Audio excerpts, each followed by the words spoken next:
Vamos entonces a intentar resolver este ejercicio. En este caso, el ejemplo nos dice que existen datos referentes a horas trabajadas, al cual se les asigna como X o se les reconoce como X, y a unidades producidas, que serían reconocidas con la letra Y. Y a partir de aquí nos dice el ejercicio que hagamos nosotros los siguientes cálculos. El inciso A nos pide que calculemos la recta de los puntos dados, que correspondería al gráfico de dispersión. Nos solicitan también que nosotros encontremos la ecuación de la regresión de Y sobre X, así como la gráfica de regresión lineal. Nos piden como inciso D el coeficiente de determinación, como inciso E nos solicitan el coeficiente de correlación lineal de Pearson, y también nos dice en el inciso B que indiquemos el valor de R, que es el coeficiente de correlación lineal obtenido. Así que también nos piden como inciso G que si se obtienen 100 piezas, ¿cuánto se invertiría de tiempo? Entonces vamos a tratar de dar respuesta a cada uno de estos puntos. Pero es muy importante que nosotros siempre cuando tengamos un ejercicio, pues analicemos los datos que se nos dan.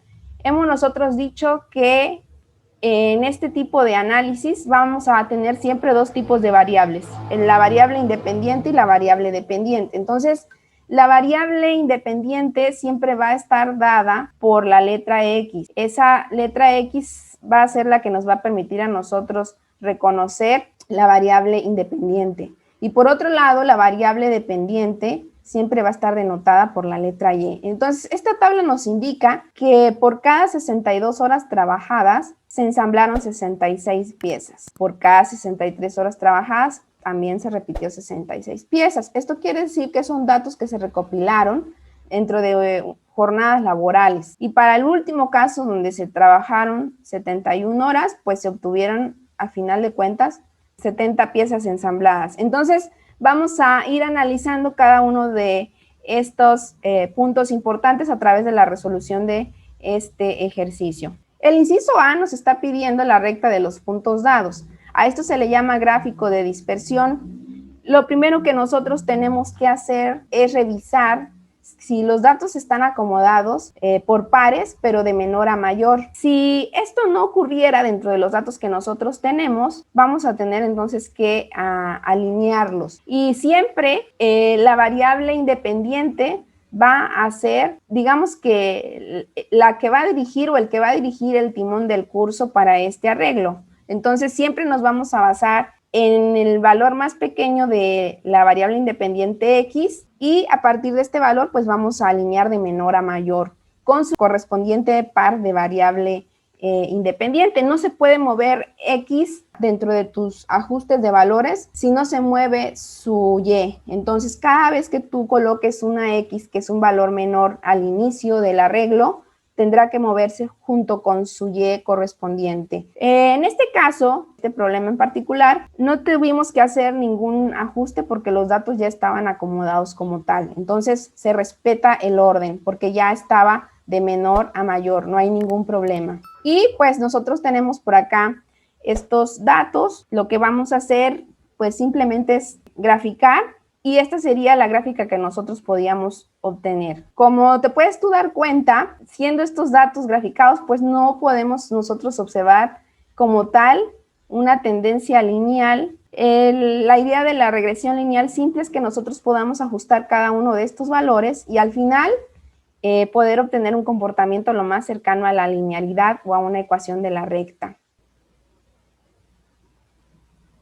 En el inciso B se nos solicita la ecuación de la regresión de Y sobre X. Para poder dar respuesta, vamos a ocupar el método de mínimos cuadrados, el cual se utiliza para calcular la recta de regresión lineal que minimiza los residuos. Esto quiere decir que va a minimizar la diferencia entre los valores reales y los estimados por la recta. La idea es que nosotros podamos llegar a una ecuación de la recta, la cual nos va a permitir a final de cuentas alinear los datos de Y a un comportamiento lineal. Vamos a traer la tabla con la cual iniciamos el ejercicio y vamos a agregar dos columnas más. La primera columna es la multiplicación de cada una de las variables de X con su correspondiente variable dependiente y, de tal manera que este primer valor va a ser el producto de haber multiplicado 62 por 66. De manera consecutiva realizamos los cálculos para los siguientes datos y llegamos al último valor en el cual multiplicamos la variable independiente 71 por la variable dependiente y70 y tenemos nosotros el valor de 4.970. La última columna indica que nosotros debemos de elevar al cuadrado cada uno de los valores de x. Por lo tanto, este valor, que es 3.844, corresponde a haber elevado al cuadrado el valor de 62. Realizamos entonces los cálculos para todos los demás valores independientes de x. Llegamos al último valor, que es 71. Una vez que elevamos al cuadrado, pues el valor será 5.041. En este punto se calculan las sumatorias para cada una de las columnas que nosotros tenemos, de tal manera que conoceremos la sumatoria de x, la sumatoria de y, sumatoria de xy y sumatoria de x al cuadrado. Estos datos son muy importantes porque nos van a servir para poderlos sustituir dentro de la siguiente fórmula para poder obtener el valor de la pendiente que corresponde a la ecuación de la recta de regresión que nosotros queremos calcular. Lo que hacemos es sustituir entonces, llamamos cada uno de los valores que nosotros teníamos en esta tabla y pues los colocamos donde los corresponde. Llamamos por ahí a sumatoria de XY, que corresponderá a 54.107, que está restando a una división dada por sumatoria de X y sumatoria de Y, que es 800 por 811, y estos datos que se multiplican están dividiéndose por el número de datos que fueron colectados, y nosotros tenemos que, si contamos desde este dato, se colectó un valor y de manera consecutiva hasta llegar a este dato tenemos 12 pares de variables que fuimos nosotros colectando. A cada una de las variables independientes le correspondía una variable dependiente. Entonces son 12 datos, lo colocamos y este valor que se resta a la sumatoria de XY, todo se divide dentro de la sumatoria de x al cuadrado, que es un dato que nosotros hemos calculado, corresponde a 53.418 y está restando a una división que está dada por la sumatoria de x elevada al cuadrado. Recordemos que esa sumatoria de x es 800 y una vez elevada al cuadrado correspondería a 640.000, la cual se está dividiendo entre 12 para poderse restar del valor que ya hemos comentado. Al final, una vez que se sustituyen los datos y se hace el cálculo, tenemos que el valor de la pendiente dentro de la ecuación de la recta va a corresponder a 0.47637. Por otro lado, calculamos entonces lo que corresponde al punto en el cual intersecta la recta con el eje de la Y, que se llamamos A, y esta es la fórmula. Entonces sustituimos los valores. Para este primer caso tenemos que la sumatoria de Y es igual a 811, el cual es un dato que nosotros vamos a traer para poder hacer el cálculo, y que está restando la multiplicación de la pendiente por la sumatoria de X. Ese valor de pendiente sería 0.47637, que ya hemos nosotros calculado antes.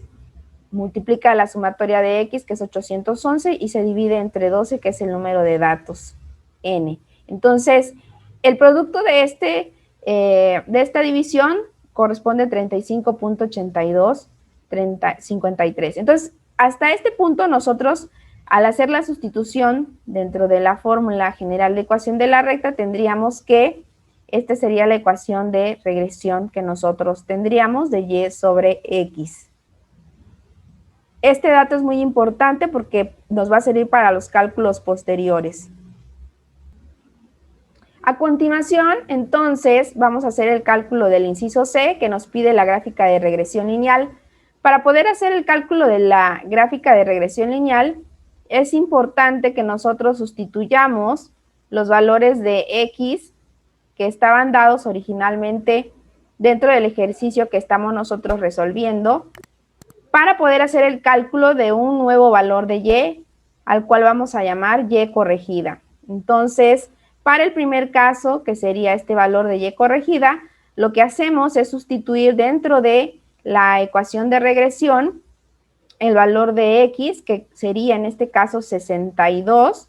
Cuando tú sustituyes este 62 dentro de la ecuación de la recta y hacemos la suma, tenemos que 65.3618 deriva entonces de esta sustitución. Entonces, para cada uno de los datos de variable independiente se realiza el mismo cálculo hasta llegar al último valor, donde nosotros habremos sustituido 71 dentro de la ecuación de la recta y el valor de y corregida será 69.6494. Con estos nuevos valores de y corregida que ahora tenemos, vamos a poder encontrar o tener la gráfica de regresión lineal, la cual queda desplazada de esta manera. Como tú te puedes dar cuenta, al inicio partimos de un gráfico de dispersión donde los datos de y no eran ajustados. Después de hacer una regresión lineal, donde ha sido considerada esta fórmula de ecuación de la recta, pues esto correspondería a la gráfica de regresión. Eso quiere decir que ya hemos ajustado a un comportamiento lineal. Como siguiente punto vamos a realizar el cálculo del coeficiente de determinación, que también se conoce como bondad de ajuste.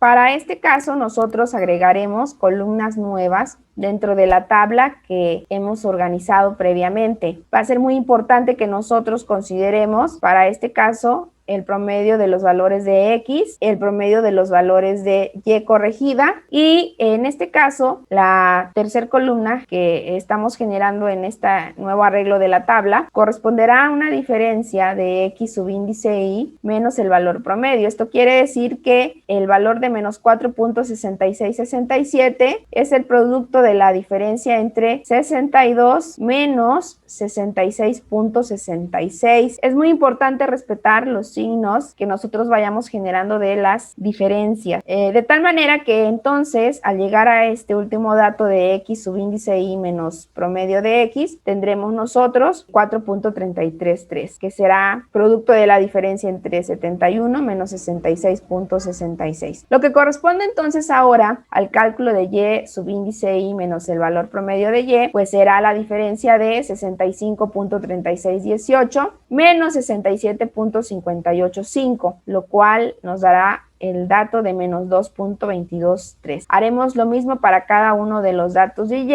hasta llegar al último valor de y que corresponde a 69.6494. Si tú restas este valor que correspondería al y subíndice y menos el valor promedio, que es 67.585, pues tendríamos el valor de 2.064. Lo que sigue a continuación es elevar cada uno de los valores de la diferencia de x subíndice y menos el valor promedio de x, de los datos de x, y tendríamos 21.778. Entonces, al elevar este dato al cuadrado, tendríamos nosotros este primer valor. Hacemos entonces, por lo consiguiente, el mismo cálculo para los demás datos dentro de esta columna y llegamos al último valor, que es 4.333, que una vez elevado al cuadrado, pues nos va a dar este valor. También hacemos el cálculo de la sumatoria para todos los datos que nosotros tenemos en esta columna 5. En la columna 6 también hacemos la elevación al cuadrado de cada uno de los datos que corresponde a la diferencia de y subíndice y menos el valor promedio de y. Entonces, el valor de 4.943 corresponderá de haber elevado al cuadrado menos 2.223. Hacemos lo mismo para cada uno de los datos que fuimos nosotros armando dentro de esta columna 4 y llegamos al último valor, que es 2.064. Una vez que elevamos al cuadrado este valor, pues lo colocamos dentro de la columna 6 y tendríamos 4.262. Y de la misma forma también hacemos el cálculo de la sumatoria para los valores y los dejamos dentro de la tabla porque son datos que vamos a ocupar para hacer la sustitución dentro de la fórmula que nos permitirá hacer el cálculo de la varianza de x. Es muy importante que nosotros recordemos que la varianza es una medida de dispersión que representa la variabilidad de una serie de datos respecto a su media. Estos datos van a ser muy importantes. Para poder conocer el coeficiente de determinación, deberemos de calcular en primera instancia la varianza de x y posteriormente la varianza de y, que vamos a ir viendo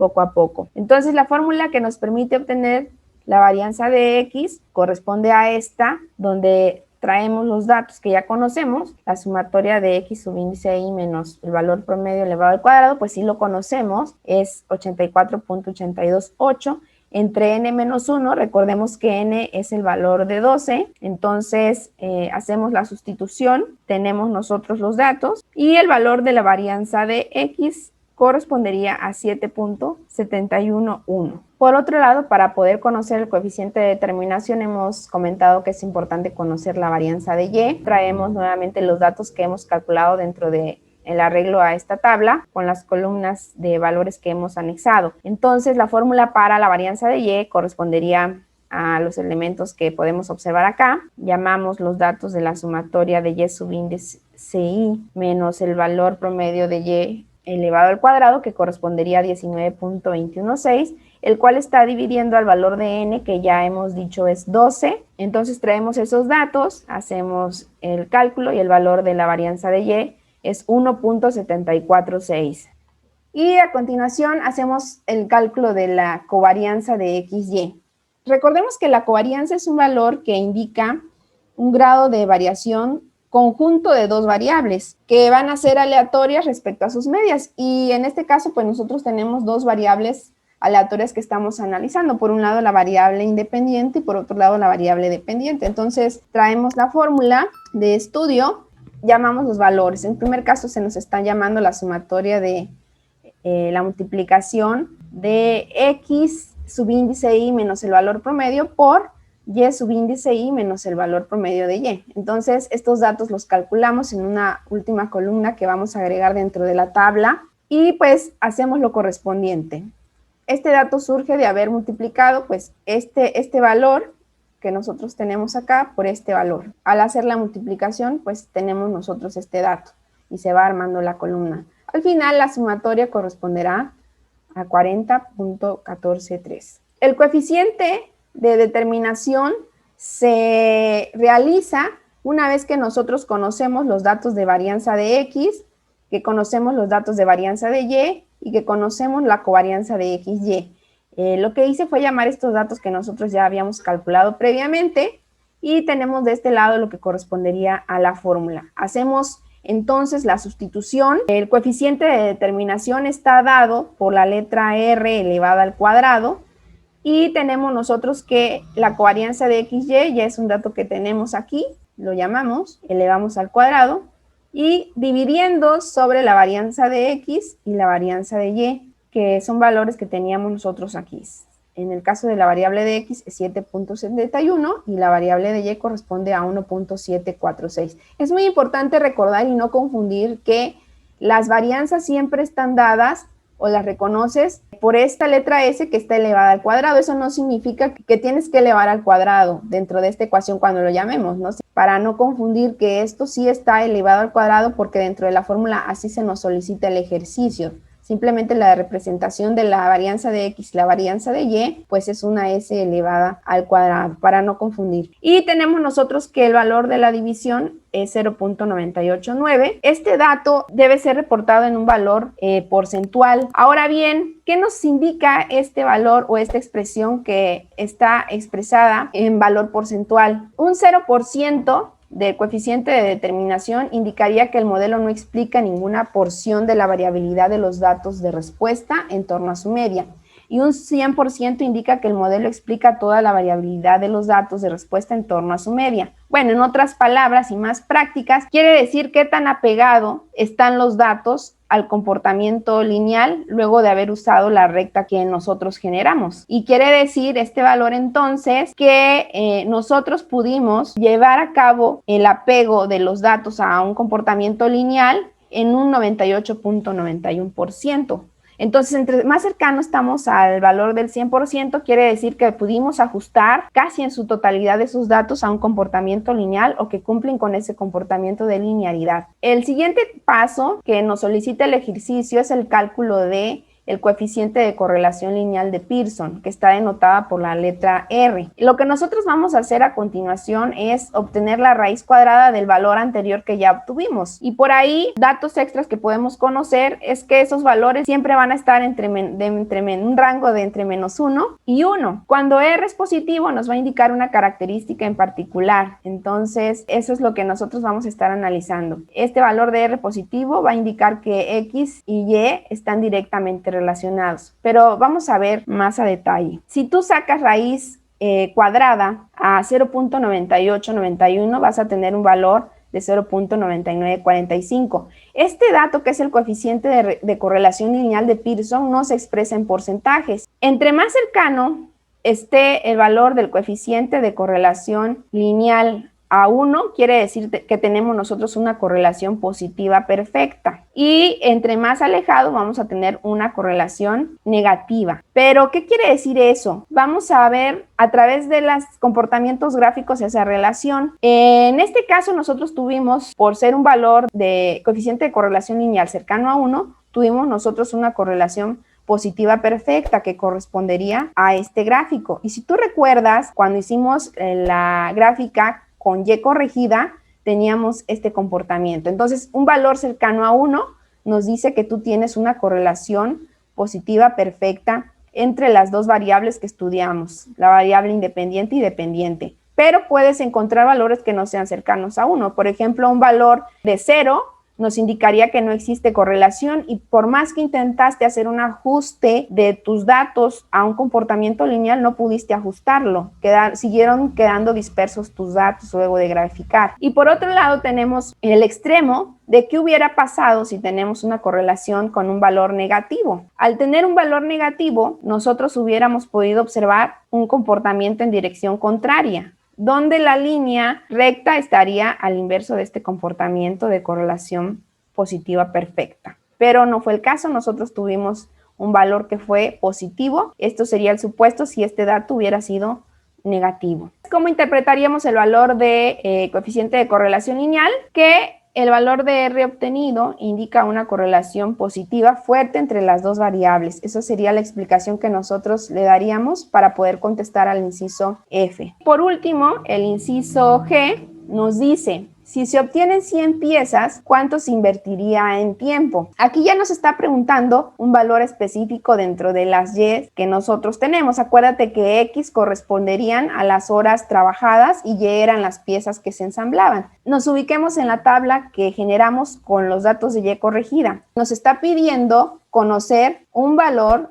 de X para poder saber qué tiempo se llevó o llevaría ensamblar 100 piezas. Entonces, no conocemos el valor de X porque llegamos hasta el dato 71 y nosotros acá tampoco tenemos el valor de las piezas ensambladas porque llegamos hasta el valor de 69.64. Entonces, basándonos en la ecuación que nosotros calculamos, pues hacer una estimación. Llamamos el dato que nos pide el ejercicio, que sería una Y igual a 100. La ecuación de la recta que nosotros calculamos, pues lo que vamos a hacer es un despeje, porque en este caso nosotros sí conocemos el valor de Y que podríamos sustituir acá. Lo único que nosotros no conoceríamos sería el valor de X. Sustituimos después de haber hecho el despeje de la ecuación de la recta y tenemos el valor considerando el valor de Y, que sí es este, ¿verdad? Existe otra forma de poder llegar a la respuesta, que es a través de la gráfica de ecuación de la recta que nosotros tenemos. Lo que se hace primero es una extrapolación de la línea recta. Acuérdate que los puntos hasta donde graficaríamos con los datos que tenemos sería aproximadamente acá. Lo que se hace es extrapolar, es decir, alargar el comportamiento lineal y buscar el valor que nos piden. En este caso nos están pidiendo las 100 piezas. En el eje de las Y vamos a ubicarnos en el valor de 100 y vamos a hacer el recorrido de ese valor, todo ese valor. Nos vamos a ir hasta que topemos en la línea recta en este punto. Y por interpolación vamos a encontrar el valor que nos está pidiendo el ejercicio. Entonces, ese dato aproximadamente cae aquí, que pues vendría siendo justamente el valor de 134. Entonces, para poder responder esto existen dos formas. Una es trabajando con la ecuación de la recta y haciendo el despeje de X. Y la otra es, si tú conoces la gráfica o ya tienes la gráfica, hacer una extrapolación del comportamiento lineal en una primera instancia y luego una interpolación de este dato, que es el que tú ya conoces, que nos pide el ejercicio, para poder conocer ese valor de las horas que se podrían invertir para ensamblar 100 piezas. La interpretación final del ejercicio nos dice que si se obtienen 100 piezas ensambladas, se invertiría aproximadamente 134.716 horas trabajadas. Sea cual sea la estrategia que ocupes, la respuesta a la que vamos a llegar tiene que ser la misma.